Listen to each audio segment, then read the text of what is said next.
전도서 11장 9절에서 10절을 봅니다.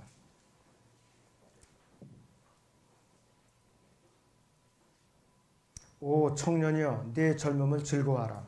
내 마음은 내 젊은 날들을 기뻐하며 내 마음의 길들과 내 눈에 보는 대로 걸어라. 그러나 너는 알지니 이 모든 것으로 인하여 하나님께서 너를 심판하시리라. 그러므로 내 마음에서 슬픔을 제하고 네 육체에서 악을 버리라. 이는 어린 시절과 청년 시절이 헛됨이라 이렇게 말씀하고 있습니다. 오후의 주제는 가치 있는 삶입니다. 가치 있는 삶. 가치 있는 삶이에요. 이 세상에 지금까지 수많은 사람들이 태어났다가 이제 갔죠. 많은 사람들이 부귀영화를 누리고 싶어하고 재물을 갖고 싶어하고 있지만은 이 솔로몬 왕만큼 권세와 부귀영화를 누린 사람은 이 역사상 한 명도 없었어요. 자, 마치 이 솔로몬 왕은요, 1년 동안에 금만 666달란트를 모았어요. 금만. 666달란트면 큰 트럭으로다 한 트럭이에요. 666달란트예요. 그런데 이것이 일국의 왕에게 주어진 그 양이에요. 열왕기상 10장 14절이나 역대하 9장 10절에 보면은 13절에 보면 금을 이렇게 많이 모았어요. 그리고 왕비가 700에다가 후궁이 300명이나 됐다고 여기 이제 성경에 분명히 기록이 되고 있다고 했어요. 그리고 이스라엘의 역대 왕들 중에 가장 넓은 영토를 다스렸던 사람들이에요. 가장 넓은 영토를. 또 인구가 얼마나 많았는가, 셀 수가 있었는가 없었는가 한번 볼까요? 우리 열왕기상 4장을 보겠습니다. 열왕기상 4장 20절을 먼저 봅니다.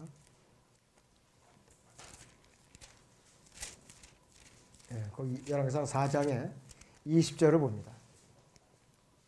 유다와 이스라엘이 많아 바닷가에 있는 많은 모래 같았으니 먹고 마시고 즐거워하더라 그랬습니다. 29절부터 30절까지 봅니다. 하나님께서 솔로몬에게 지혜와 명철을 넘치도록 주시고 넓은 마음을 주셔서 해변에 있는 모래 같았으니 솔로몬의 지혜가 동방나라의 모든 자손의 지혜와 이집트의 모든 지혜보다 뛰어나더라 그랬습니다. 그는 자신이 세상에서 즐기고 싶은 모든 것을 다 누려본 사람이에요. 그런데 하나님을 찾지 않는 인생이 무가치하다는 결론을 얻고 글로서 남긴 것이 지금 여러분은 갖고 있는 66권 중에 한 권인 전도서라는 책이에요. 그런데 이 솔로몬 왕도요, 그의 인생의 말년에는 하나님을 떠나버리고 우상 숭배자로 전락을 하고 말았어요. 우상 숭배자로. 어느 정도로 우상을 숭배했느냐? 정도가 지나쳐도 너무 지나쳤어요. 열왕기상 11장을 보죠. 1절에서 8절까지 봅니다. 열왕기상 11장 1절에서 8절을 봅니다. 인간의 본능이 얼마나 잔인하고 지저분한가 한번 보세요. 그러나 솔로몬 왕이 파라오의 딸과 더불어 많은 타국 여인들을 사랑하였으니 모압인들과 암몬인들과 에돔인들과 시돈인들과 히딘들의 여인들이라. 주께서 민족들에 관하여 이스라엘 자손에게 말씀하시기를 너희는 그들에게로 들어가지도 말고 그들은 너희에게 들어오게도 말지니 이는 그들이 반드시 너희 마음을 돌려서 그들이 신들을 따르게 할 것이기 때문이라 하셨으나 솔로몬이 사랑으로 그들과 결합하였다라 그랬어요. 솔로몬에게 아내 즉 왕비가 700이요 후궁이 300이 있었으니 그의 아내들이 그의 마음을 돌이켰다라 그랬습니다. 솔로몬이 늙자 그의 아내들이 그의 마음을 돌이켜 다른 신들을 따르게 하였더라. 그의 마음이 그의 아버지 다윗의 마음처럼 주 그의 하나님과 더불어 온전하지 아니하였으니 이는 솔로몬은 시돈인들의 여신 아스토렛을 따라가고 암몬인들의 가증한 것인 밀콤을 따랐습니다. 솔로몬이 주의 목전에서 악을 행하였고 그의 아버지 다윗이 행한 것처럼 주를 완전히 따르지 아니하더라. 그때 솔로몬이 예루살렘 앞에 있는 산에 모압이 가증한 것인 크모스를 위하여 산당을 짓고 또 암몬 자손에 가증한 것인 몰렉을 위하여 산당을 지었으며 또 그가 그의 모든 타국인 아내들을 위해서도 그와 같이 하였으니 그들이 신들에게 분향하고 희생제를 드리더라. 이렇게 말씀을 하고 있어요. 이 정도 되면 이스라엘이 앞날이 훤하게 보여요. 종말이 어떻게 될 건가요?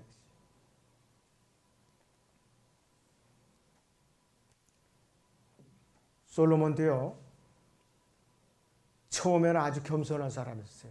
하나님만을 두려워했어요. 부귀영화나 명예나 재물을 바라지 않고 많은 백성을 공정하게 재판할 수 있는 그 지혜만 구했던 사람이에요. 이랬던 사람인데 이렇게 변하고 말았어요. 자, 여기 열왕기상 3장을 봅니다. 7절에서 10절을 보세요. 어떠한 자세였는가 처음에. 열왕기상 3장 7절에서 10절을 봅니다. 그것이 보면 이렇게 말씀하고 있어요. 오 주 나의 하나님이여, 이제 주께서는 주의 종을 내 아버지 다윗을 대신해 왕으로 삼으셨나이다. 나는 어린아이에 불과하오니 어떻게 나가고 들어와야 할지 알지 못하나이다. 주의 종은 주께서 택하신 주의 백성 가운데 있사오니 그들은 큰 백성이라 무리를 셀 수도 없고 헤아려 볼 수도 없나이다. 그러므로 주의 종에게 주의 백성을 재판할 수 있는 명철한 마음을 주시어 나로 선과 악을 분별하게 하소서. 누가 이 큰 백성의 이 큰 주의 백성을 재판할 수 있겠나이까 하니 솔로몬이 그것을 구한 그의 말이 주를 기쁘시게 한지라 그랬습니다. 하나님께서 이 말씀을 들으니까 너무 기특하신 거예요. 너무 기분이 좋으셔갖고 여기다가 보너스로 다른 거를 더해 주셨어요. 더 주셨다 이것이. 11절 더 보세요. 하나님께서 그에게 말씀하신 네가 이것을 구하고 자신을 위해 장수도 구하지 아니했으며 자신을 위하여 재물도 구하지 아니하고 네 원수의 생명도 구하지 아니하고 오히려 재판을 분별할 수 있는 명철을 구하였으니 보라 내가 네 말대로 하였으며 보라 내가 너에게 현명하고 명철한 마음을 주었으니 네 이전에도 그런 자가 없었으며 네 이후에도 너와 같은 자가 일어나지 아니하리라. 내가 또한 네가 구하지 아니한 재물과 명예를 네게 주었으니 네 평생의 왕들 중에 너와 같은 자가 없으리라. 네가 내 아버지 다윗이 행한 것처럼 내 길로 행하여 나의 규례와 나의 명령을 지키면 내가 네 날들을 늘려주리라 하시더라 이랬습니다. 아주 멋진 약속을 하셨어요. 솔로몬도 아주 멋진 그 자세로 처음에 직무를 시작을 했던 거예요. 그런데 열왕기상 11장에 가서는 온갖 이방 여인들의 신들은 다 끌어들여가지고 그 신들을 모시는 산당까지 또 다 지어주고 이래가지고 이스라엘 백성들은 멸망을 이끌고 가고 말았다. 그것도 자그마치 40년간 치르랬어요. 4년도 아니고 40년간. 그러니 이스라엘이 얼마나 망쳐놨겠느냐 이것이. 얼마나. 솔로몬 왕은 하나님 모르는 인생의 무가치함과 하나님의 보호를 받지 못하는 인생은 헛될 뿐이라고 결론을 내리면서 전도서를 기록하고 있습니다. 전도서 1장 1절에서 3절을 보겠습니다. 전도서 1장 1절에서 3절을 보세요. 예루살렘에 있는 왕 다윗의 아들 전도자의 말씀이라. 전도자가 말하는 헛되고 헛되며 헛되고 헛되니 모든 것이 헛되도다. 사람의 해 아래서 하는 그의 모든 수고에서 무슨 유익을 갖겠는가 이랬어요. 또 12절에서 14절을 봅니다. 나 전도자는 예루살렘에서 이스라엘을 다스리는 왕이었노라. 내가 하늘 아래서 행해지는 모든 일들에 관하여 내 마음을 다하여 지혜로 찾고 탐구하였는데 이 심한 노고는 하나님께서 사람의 아들들에게 주사 더불어 수고하게 하신 것이라. 내가 해 아래서 행하지는 모든 일들을 보았는데 보라 모든 것이 헛되며 영의 고통이라 그랬습니다. 여러분들 구원의 기쁨을 잃어버리고 와요. 하루하루가 영의 고통이에요. 우리 그리스도인들은. 영의 고통이에요. 여러분들 겪어보셨잖아요. 전부. 그것처럼 고통스러운 게 없어요. 육체적인 고통은 참아요. 영의 고통은 참을 수가 없어요. 뼈를 깎는 고통이기 때문에 못 참는다 이것이. 솔로몬 왕은 사람으로서 마땅히 해야 할 일은 최선을 다해서 하나님의 축복을 누리되 하나님을 두려워하면서 그분의 말씀을 지키는 것이라고 결론을 내렸어요. 그래서 전도서는 가치 있는 삶을 지향하고자 하는 인생을 향해서 세 가지 교훈을 우리가 주고 있어요. 가치 있는 삶을 지향하려면 첫째는 믿음으로만 살아야 돼요. 믿음으로. 전도서 1장 14절을 다시 봅니다. 내가 해 아래서 행하지는 모든 일들을 보았는데 보라 모든 것이 헛되며 영의 고통이라 이렇게 말씀을 하고 있습니다. 지난주에도 우리가 언급된 성경 구절인데요.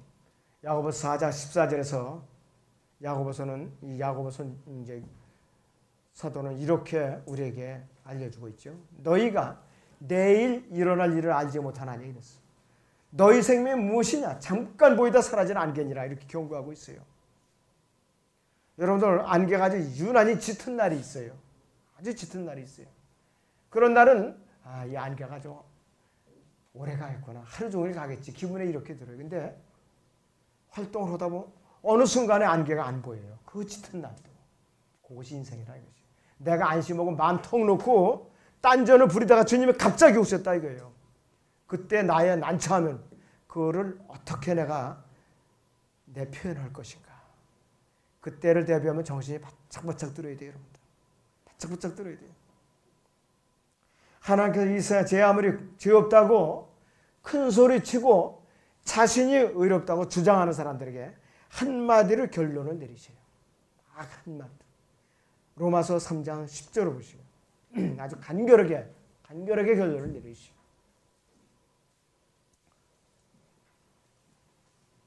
의인은 없나니 없도다. 한 사람도 없도다. 이거지. 의인은 없나니 없도다. 한 사람도 없도다. 이거예요. 그렇게 결론을 내리셔요. 아담에서 타락한 온 인류는 아담의 타락한 피를 물려받고 태어나기 때문에 자신이 직접적으로 죄를 짓지 않았다고 아무리 큰 소리를 쳐도 이미 죄악 속에서 잉태하는 거예요. 죄악 속에서. 시편 51편 5절인대로 하나님께 최초로 지으신 아담이 하나님 앞에 죄를 지은 이후에 모든 사람에게 싫든 좋든 죄성에 물려받았기 때문에 죄를 갖고 태어난다 이것이. 로마서 5장 12절은 한 사람 아담의 죄가 이 세상에 들어왔다 이것이. 그럴 때는 누구든지 죄를 피할 수가 없는 것이.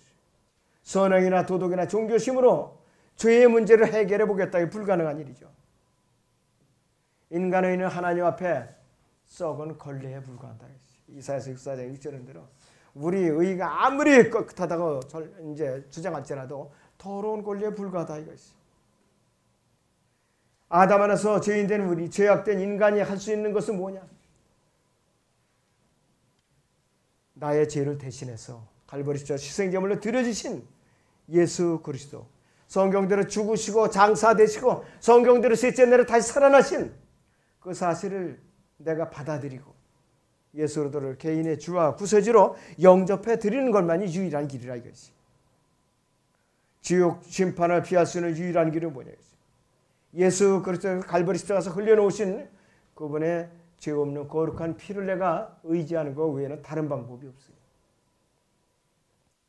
골로새 1장 14절 보세요. 여러분들. 골로새 1장 14절. 그 안에서 우리가 그의 보혈을 통하여 곧 죄들이 구속고 죄들이 용서함을 받아내니 이랬어요. 그 안에서 우리가 그의 보혈을 통하여 구속고 죄들이 용서함을 받아내니 이랬어요. 개혁성경은 그의 보혈을 통하여 이 부분이 싹 이제 빠지고 없지요. 갈보리 십자가에서 예수 그리스도께서 완성해 놓으신 그 하나님의 의 안에서 내가 편안하게 쉬든가 아니면은 내가 죄의 문제를 끌어안은 채 그대로 지옥으로 가든가 둘 중에 하나 양자택일이지 중간은 없다 이것이. 일단 지옥에 한번 들어갔다면 선택의 여지가 없어요. 가볼 만한 장소가 아니라 절대로 가서는 안 된다 이것이. 아무도 죽음을 피할 수 없고 구원받지 않고서는 아무도 지옥으로 갈 수 있는 것을 피할 수 없다 이것이. 일단 지옥에 한번 던져지면 다시 심사해달라고 재심이 통하지 않아요. 재심이 통하지 않아요. 세상에서는 이 비상상고도 있고 또 헌법소원까지 낼 수 있어요. 대법원 판결이 났어도. 그러나 일단 지옥으로 한번 던져지면 그걸로 끝입니다. 다시 재심이 없어요. 욥기 19장 보세요. 7절에서 10절로 봅니다. 욥기 19장 7절에서 10절을 보겠습니다.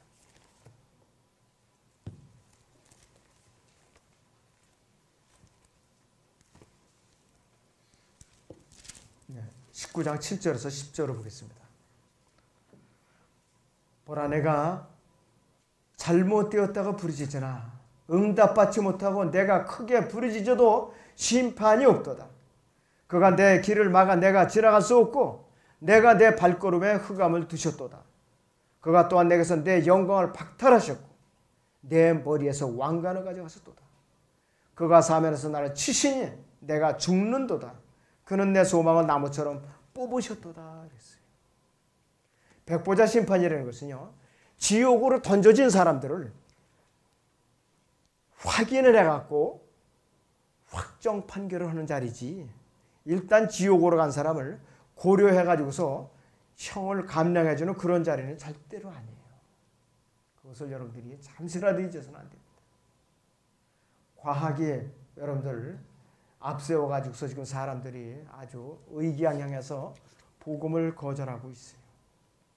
여러분들, 노아 홍수 요즘 영화가 제작되었고 나왔나 봐요.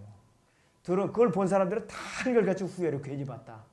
UFO가 나오고 그 안에서 쌍둥이를 출산하는 거 하면 노아의 가족 8명이 있어야 되는데 6명이라고 소개하는 동 별별 걸 다 하는 거예요. 그 배경이 성경을 대적하려고 대중들에게 영화를 공급해가지고 세뇌시키는 거예요. 일단 그런 다음에 성경을 갖다가 소개하면 안 봐요. 사람들이 안 믿는다 이거예요. 어느 형제는 그래요. 지방에는 어느 우리 방송을 듣고 있는 형제는 자기 아들이 이제 아이들이 15, 14, 12살 이렇게 나란히 세 남매가 있어요. 애들이 아빠 말을 잘 안 들어요. 머리가 컸다고 사춘기에 들어서 그래요. 그래갖고 아주 크게 마음을 먹고 애들을 이 영화를 꼭 보여주고 맛있는 거 사주면서 내가 성경을 자세하게 얘기해주면서 주님을 영접하게 해야겠다. 이렇게 기대를 갖고서 나갔어요. 기껏 애들은 노아 홍수 그걸 보고 나더니 웃더래요. 그 형제가 괜히 보여줬구나. 괜히 보여줬구나. 이러면서 후회를 해요. 해외에서 우리 저희 유튜브 방송을 듣고 홈페이지방으로 공부하는 형제님도 그래요. 자기도 그걸 봤대요. 목사님 이거 절대로 보면 안 돼요. 절대로 보면 안 돼요. 그래요. 우리 성경학교에서 공부하는 어느 형제님은 예약을 해놓고 저 첫 번째로 가서 그냥 봤대요. 개봉하자마자. 괜히 봤다. 그러더라고요. 성경 공부하면서도. 참 이렇게 완악한 시대예요. 최소한도 지금부터 30년 이전에 제작된 성경 관련 영화가 아니면 요즘 거 절대로 보면 안 됩니다. 다 변개되어 있어요. 다 스토리가 바뀌어져 있다. 과학은 세상이 진화된다고 주장합니다. 그럼 왜 사람이 점점 진화돼서 오래 살지 왜 죽는가? 왜 자꾸 갈수록 암 환자가 늘어나는 얘기가 과학이 발달하는데. 과학의 본질은 뭐냐? 인간의 본성, 인간의 본질 아무것도 해결해 줄 수 없어요. 그래서 성경 신약에서 두 군데서 과학에 대해서 경고하고 있죠. 디모데전서 6장 20절 보세요. 어떻게 경고하는 거예요? 어떻게? 디모데전서 6장 20절입니다. 자, 보시면 이렇게 경고를 하고 있어요. 믿음의 아들 디모데에게 바울이 어떻게 경고하는가 있어요. 오 디모데야, 내게 맡겨진 것을 지키고 비속하고 허황된 말장난과 거짓되이 일컬어지는 과학의 반론은 피하라. 이렇게 경고하고 있고 또 골로새서 2장 8절을 또 보세요. 골로새서 2장 8절을 보죠. 아무도 너희를 철학과 헛된 속임수로 노략질하지 못하도록 주의하라. 그것들은 사람의 전통과 세상의 유치한 원리를 따른 것이다. 그리스도를 따른 것이 아니니라. 이렇게 엄정하게 경고하고 있어요. 아담에서 이 죄가 있어서 들어왔기 때문에 모든 사람이 죄의 형벌로부터 피할 수가 없는 운명에 놓여 있었다 이것입니다. 그래서 모든 사람이 언젠가는 죽는다는 사실을 우리가 알아야 된다 이것입니다. 또 전도서 12장 14절에 의하면 하나님께서 선이든 악이든 모든 행위와 모든 은밀한 것들을 심판하실 것이며 이렇게 경고하고 있어요. 사람이 짓고 있는 모든 죄들을 전능하신 하나님께서는 불꽃 같은 눈동자로 지켜보고 계세요. 반드시 심판하세요. 구원받지 않은 누구든지 지옥 형벌을 피할 수가 없는 것입니다. 지옥은 영원토록 밤낮 고통을 받는 장소이고 불과 유황불이 활활 타오르는 죄인을 기다리고 한없이 벌려서 얼마든지 삼킬 수 있는 그런 준비를 하고 있는 것이 지옥이라 이것이요. 벌레도 죽지 않고 불도 꺼지지 않고 모든 사람이 불로 소음치담 받는 그러한 고통의 장소라고 했어요. 그리고 영원한 형벌의 장소예요. 영원한 죽음과 심판과 지옥의 저주에서 구해낼 수 있는 유일한 길은 누구냐? 예수 그리스도 한 분밖에 없어요. 로마서 10장 9절에서 10절은요. 웬만한 사람들은 다 알고 있어요. 다 알고 있는데 거듭나지 않은 사람들이 많아요. 이걸 알고 있습니다. 내가 내 입으로 주 예수를 시인하고 그랬어. 또 하나님께서 그를 죽은 자로부터 살리신 것을 내 마음에 믿으면 구원을 받으리라고 그랬어요. 이는 사람이 마음으로 믿어 이르고 입으로 고백하여 구원에 이르기 때문이라 이렇게 말씀을 하고 있어요. 이 사실을 진심으로 마음으로 믿고 입으로 고백한다면 구원을 받을 수가 있지요. 예수 그리스도의 거룩한 의 안에서 하나님의 심판을 피할 수 있는 유일한 길은 뭐냐? 영원히 또 살 수 있는 유일한 길은 뭐냐? 예수 그리스도를 믿고 영접하는 거예요. 다른 방법이 없어요. 가치 있는 삶을 지향하려면 두 번째는 어떤 것을 우리가 알아야 되느냐? 하나님의 심판이 있다는 사실을 알고 있어야 된다 이거죠. 하나님의 심판. 본문 아까 읽었던 전도서 11장을 다시 보세요. 9절에서 10절을 봅니다. 전도서 11장 9절에서 10절을 봅니다. 오 청년이여 내 젊음을 즐거워하라. 내 마음은 내 젊은 날들을 기뻐하며 내 마음의 길들과 내 눈이 보는 대로 걸으라.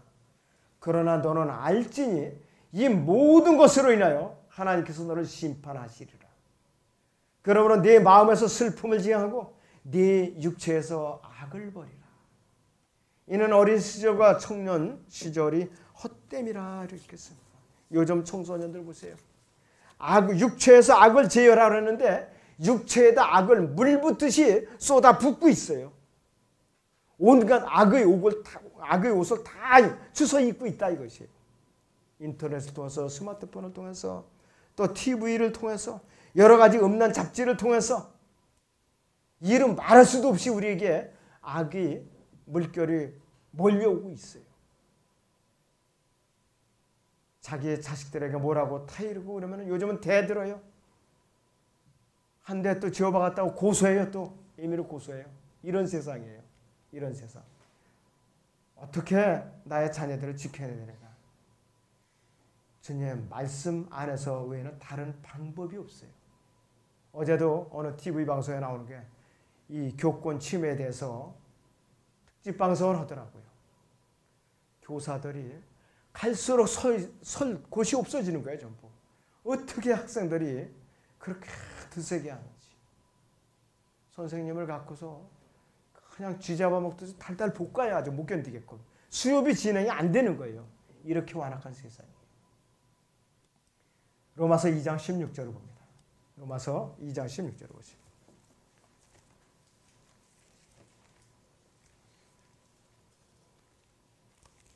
이렇게 말씀하고 있습니다. 이렇게 경고하고 있어요. 로마서 2장 16절. 이 일은 하나님께서 나의 복음대로 예수 그리스도를 통하여 사람들이 은밀한 것들을 심판하실 그날에 있으리라 그랬어요. 하나님 결코 불공평하게 심판하시지 않으십니다. 율법이 없는 사람은 율법이 없이 양심에 따라 심판하십니다. 율법을 받은 사람은 율법의 근거에서 심판하신다 이것이. 그래서 나는 율법을 받지 않은 이방인이다 하고 큰소리 치는 사람들이 있어요. 이 사람들은 양심에 따라서 양심의 경고를 이제 무시하고 살았던 사람들이 그 양심에 따라서 심판을 받는다 이것이. 그 심판을 받게 돼 있어요. 가장 가치 있는 삶을 지향하려고자 하는 사람들은 어떻게 하느냐? 혼돈을 이겨오는데 자기의 심혈을 기울여요. 말씀에 순종하면서 고난에 동참하면서 셋째 아내의 시선을 고정시키고 이 땅에 소망을 두지 않는 삶을 사는 사람이에요. 그 사람이 가치 있는 삶을 지향하려는 깨어있는 사람이라 이것이에요. 그래서 이 세상에는 잃어버림 받은 죄인들의 혼을 하나님께로 이겨오는 일에 많은 시간을 들이고 정성을 들이고 또 헌신하는 사람들. 이런 사람들은 세상에서 가장 수지 맞는 사업을 벌이고 있는 사람이에요. 왜? 그리스도의 심판상 하면서 상급과 유업으로 다 보상으로 돌아온다 이것이. 마가복음 8장 36절을 보겠습니다. 마가복음 8장 36절을 보겠습니다.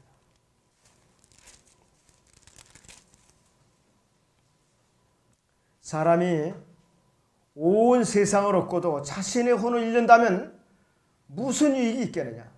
또 사람이 자기 혼을 무엇과 바꾸겠느냐 이것이. 아무리 내가 세상에서 억만금을 얻었다 해도 내 혼이 지옥에 떨어진다면 무슨 의미가 있겠느냐 이것이. 내 혼은 무엇과 바꾸겠느냐 이것이. 세상에는 잃어버린 혼들을 주님 앞으로 이겨오면은 현 세상과 영원에서 세상에서 어떤 사업이나 직업에 종사했던 것보다도 비교조차 할 수 없는 엄청난 배당금을 우리가 돌려받는다 이것이. 어디 가서 영원에 가서 영원 무궁토록 통치할 수 있는 그러한 통치국으로 할당받는다 이것이. 이 땅에서 다스리는 1000년 동안의 기간은 예행 연습에 불과하다 이것이에요. 여러분 야고보서 5장 19절부터 잠깐 보죠. 야고보서 5장 19절부터 봅니다.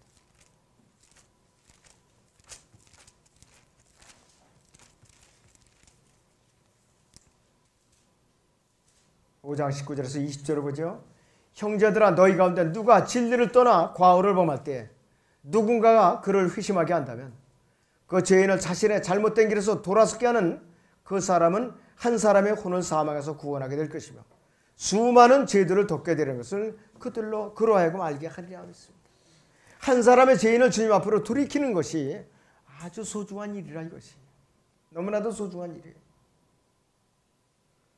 그래서 주님 앞으로 이겨오는 혼들은 종교나 가르침이나 신념으로 이겨오는 것이 아니라 영원한 생명의 주인이시고 한 인격체인 예수 그리스도께로 이겨오는 것입니다.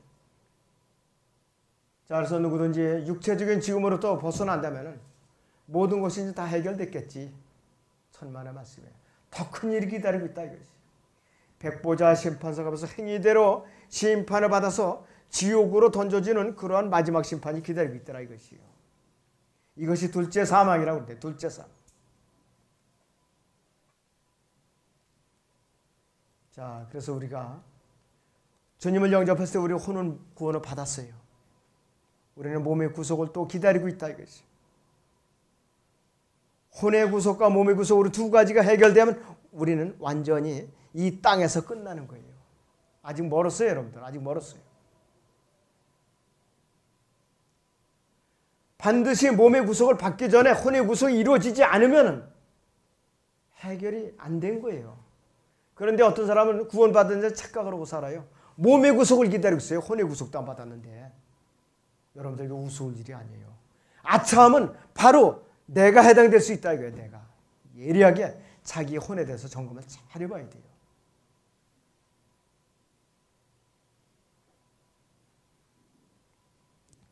여러분들 잠언 13장 13절을 보죠. 잠언 13장 13절을 봅니다. 구약에.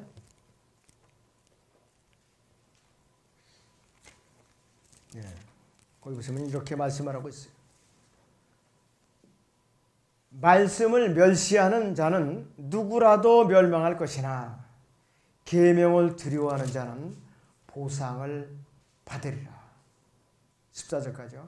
현명한 자의 법은 생명의 샘이라 사망의 덫에서 벗어나게 하느니라 그랬어요. 이사야서도 보죠. 이사야서 1장 28절을 봅니다. 아주 무서운 말씀이 또 있어요. 이사야 1장 28절을 보죠. 타락한 배교한 민족을 향한 하나님의 경고인데 우리 개인에게 영적으로 적용할 수 있는 구절입니다.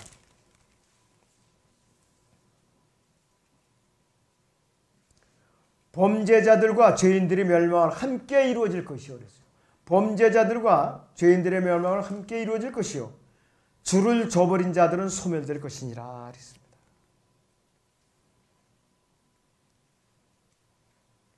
하나님 말씀 무시한 자들이 결말이죠. 예수 그리스도를 신뢰하는 사람은 굳건한 믿음의 반석 위에서 승리하는 삶을 지향하는 사람이에요.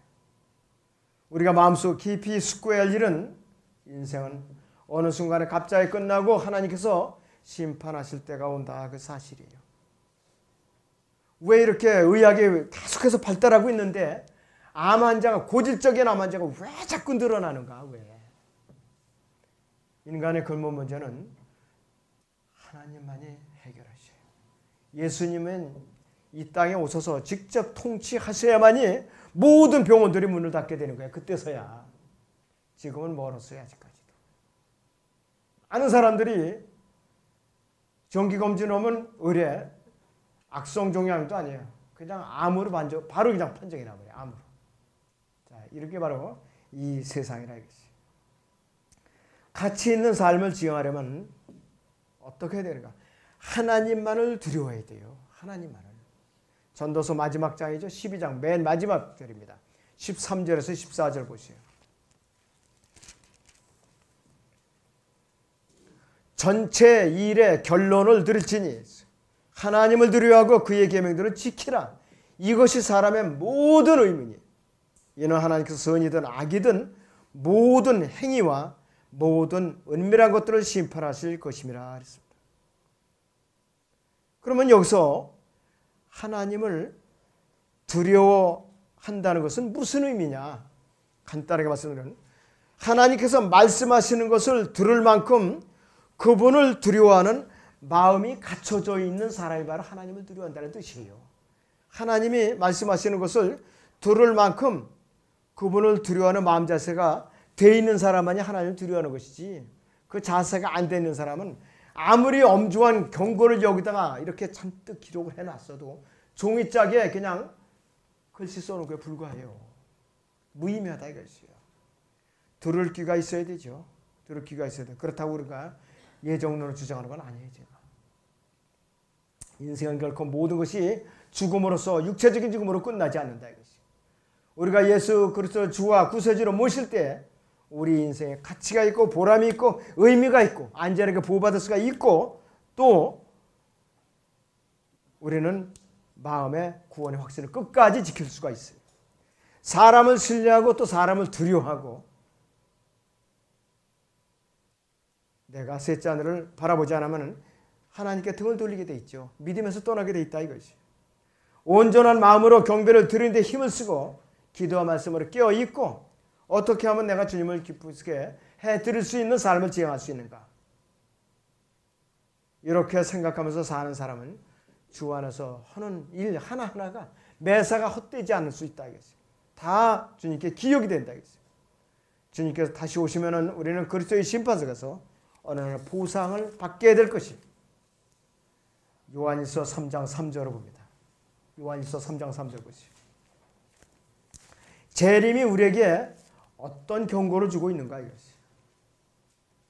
요한일서 3장 3절 보죠. 그분 안에서 이 소망을 가지는 사람은 누구나 그분이 정결하신 것처럼 자신을 정결케 하느니라 했어요. 여기서 이 소망은 재림의 소망이에요. 재림에서 주님이 다시 오시라는 소망. 예수 그리스도의 다시 오심은 우리를 죄악에서부터 정화시키는 교리예요. 우리를 끼워서 각성시키는 교리라 이것이에요. 그분이 만약에 100년 후에 오신다. 여러분들 지금 아무렇게나 막 살 거예요. 너무나도 우리 코앞에 임박하셨기 때문에 우리는 정신을 차리고 사는 거예요. 지금. 아, 정신 차려야지. 그리스도의 심판서가 다 불타서 없어지면 나는 부끄러워서 어떡하나. 나 스스로 다짐을 하고 정화시켜주고 각성시켜주는 게 재림의 이 교리라 이것이에요. 나를 정화시켜주는 그 교리라 이것이에요. 우리가 어떤 삶을 살아야 되고 어떻게 기다려야 되는 거야 이것이에요. 그분께서 다시 오시면 바라보는 사람들은 자기 자신을 정화시키는 데 기울이지 않아요. 정신을 차리게 돼 있어요. 우리가 올바로 살지 않는다면 그분께서 오시면 아주 창피를 톡톡하게 당해요. 거기 요한서 2장 28절 보세요. 뭐라고 써있나요? 어린 자녀들아 그랬어요. 이제 그분 안에 거하라 이랬어요. 이는 그가 나타나실 때, 그분께 나타나실 때 우리가 담대함을 가지며 그가 오실 때 그의 앞에서 수치를 당하지 않게 하려 함이라 이랬어요.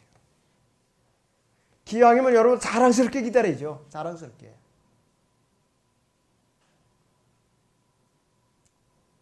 그래서 그분 안에서 이 소망을 가진 누구나 그분이 정결하셔서 자신을 정결하게 한다고 그랬어요.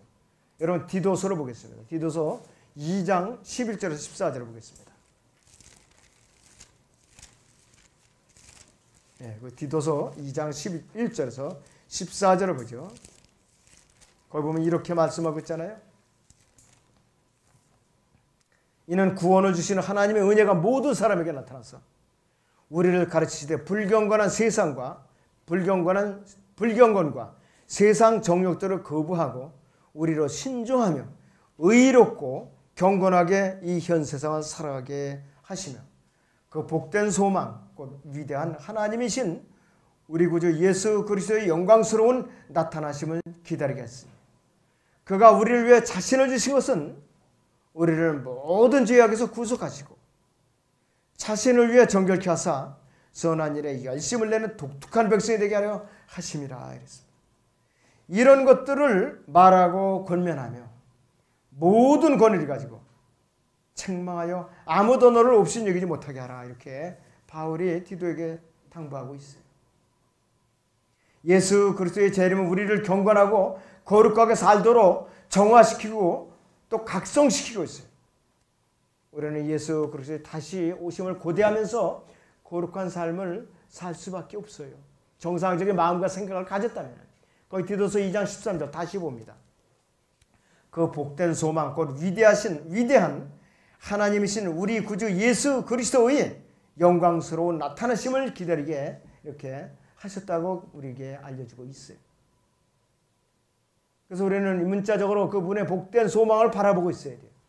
우리에게는 그럴 때는 그 소망이 있고 그 소망에 알맞는 합당한 삶을 지향하고 있다면 예수 그리스도께서는 그분이 정결하신 것처럼 우리를 정결하게 해주셔요. 우리를 그분의 말씀으로 그분의 피로써 또 그분의 이름으로써 우리를 정결하게 해주시네요. 언제? 우리가 범죄해서 죄를 돌이키고 자백할 때마다 그 순간마다 정결케 해주시는 거예요. 그래서 이 자백이요, 이 상급과 유혹과 연결고리로 단단히 묶여 있어요. 자백을 안 하고 버티잖아요. 불순종하죠. 우리가 불결하게 돼요. 정화가 되질 않아요. 그리고 주님과 소통이 안 돼요. 단절된다 이것이. 구원의 기쁨을 잃어버리죠. 상급과 유업을 잃어버리죠. 너무나도 손해가 많아요. 우리 자신을 정화시키면서 그분을 자랑스럽게 기다릴 수 있는 이 지상에서 유일한 도구가 자백이에요. 바로 소중히 여겨야 됩니다. 소중히. 그렇다고 자백하고 나서 그 죄를 또 짓고 그거는 가톨릭의 고해성사밖에 안 돼요. 그런 짓을 하는 것이 아니에요. 죄를 버리고 멀리하라 이것이에요.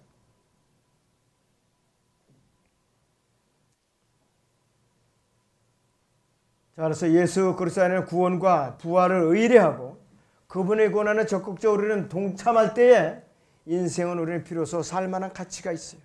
살만한 가치가 있어요. 요한일서 2장 17절 여러분들이 잘 아는 구절이죠. 요한일서 2장 17절. 세상도 세상의 정욕도 사라지지만 그랬어요. 세상도 세상의 정욕도 사라지지만 하나님의 뜻을 행하는 자는 영원히 거하느니라 해서 영원히. 이 영원히는 말이 표현할 방법이 없어요. 저도. 끝이 없는 세상에 끝이 없는. 이 세상에 육체적인 생명이 살아있는 동안 가장 중요한 것은 뭐냐. 영원한 생명을 얻고 셋째 하늘에 유업을 쌓는 일에 자기의 인생을 부지런히 투자하는 거예요. 부지런히 투자하는 거라 이거지. 그리스도의 심판석에서는 5가지 면류관을 우리 한번 복습을 해보죠. 순교자에게 주어지는 생명의 면류관이 있죠. 야고보서 1장 12절이나 요한계시록 2장 10절인대로. 두 번째는 세상에 잃어버림 받은 죄인들, 아담 안에서 죄인으로 태어난 이 세상의 많은 죄인들이 오늘 주님께로 이겨오는 사람, 이런 사람들에게 주어지는 기쁨의 면류관이 있어요. 데살로니가서 2장 19절에서 20절인대로. 그 다음에 예수 그리스도의 재림을 간절하게 기다리는 사람에게 주어지는 의의 면류관이 있어요. 그냥 기다리는 거 아니야. 주님을 열심히 섬기면서 기다리는 걸 알겠어요. 우선 저기부터 보죠. 데살로니가서 2장 19절부터 봅니다.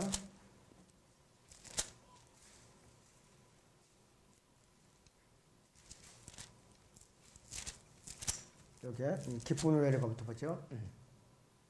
우리의 소망이나 기쁨이나 자랑의 면류관이 무엇이냐? 그가 오실 때 우리 주 예수 그리스도 앞에서 너희가 아니겠느냐. 이는 너희가 우리의 영광과 기쁨이기 때문이라 이렇게 말씀을 하고 있어요.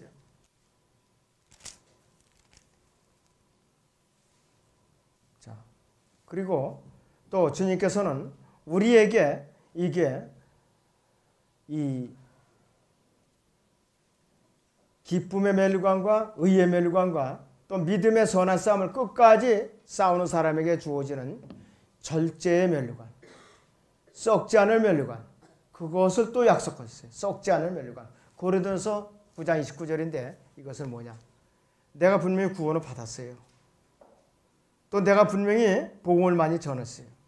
그런데도 내가 규칙적으로 믿음의 선한 싸움을 싸워야만 썩지 않을 멸관이 주어지는 것이에요. 썩지 않은 멸관이. 그 사람들이 이것을 소홀히 하는 경향이 있어요. 교회 안에서 이 썩지 않을 멸관을 받으려면 합력과의 손을 이루고 교제하는 것과 또 섬기는 것, 또 성도들 사이에 모두 이제 교제를 하면서 협력해서 무슨 일을 할 때에 유난히도 비협조적인 사람들이 있어요. 꼭 그 사람하고만 만나면 트러블이 생기는 거예요. 교회 안에서. 이런 사람들은 절제에 이 썩지 않은 멸관 포기하는 것이 낫습니다. 받을 수가 없어요. 이런 사람들은 안 돼요. 합력과 선을 잃을 줄 알아야 된다. 그 다음에 양무리를 잘 돌보고 양육시키는 신실한 목자들이 주는 영광이 또 멸관이 있어요. 별로 그렇게 저는 흔할이라고 보지 않아요. 저부터도 제대로 못하고 있으니까.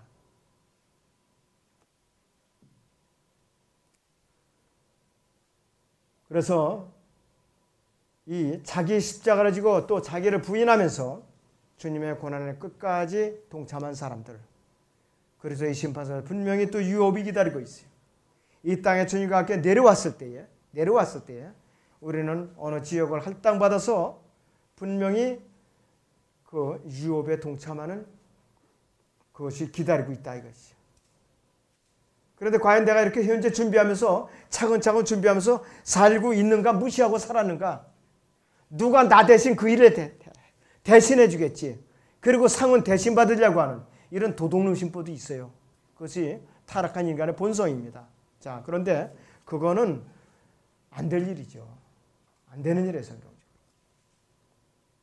이런 일에 부지런히 우리가 순종했을 때 인생에 우리는 참된 가치를 찾고 또 우리 가치 있는 삶을 우리는 지향할 수 있고 하나님 앞에 자신의 몸값을 가장 높일 수 있는 최선의 방법이 지금 이렇게 소개해드린 이런 것들이 이런 걸 잘 준비하는 사람은 자기의 몸값을 영혼에 가서 최대한대로 높일 수 있는 그런 현명한 사람이라 이것이요.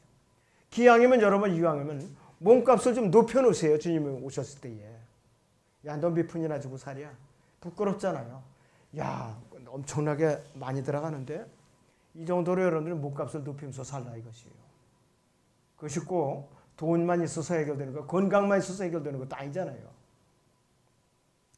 우리는 언제라도 자랑스럽게 주님의 다시 오심을 기다리면서 가치 있는 삶을 지향할 줄 알아야 돼요. 설교로 듣는데 끝나고 돌아가면 아무 의미도 없어요. 괜히 이제 목만 아플 뿐이죠. 아무쪼록 여러분들이 여기서 지금 선포된 이 말씀들이, 이 메시지들이 여러분의 생명 양식이 되시기를 주님의 이름으로 축원합니다. 기도하겠습니다.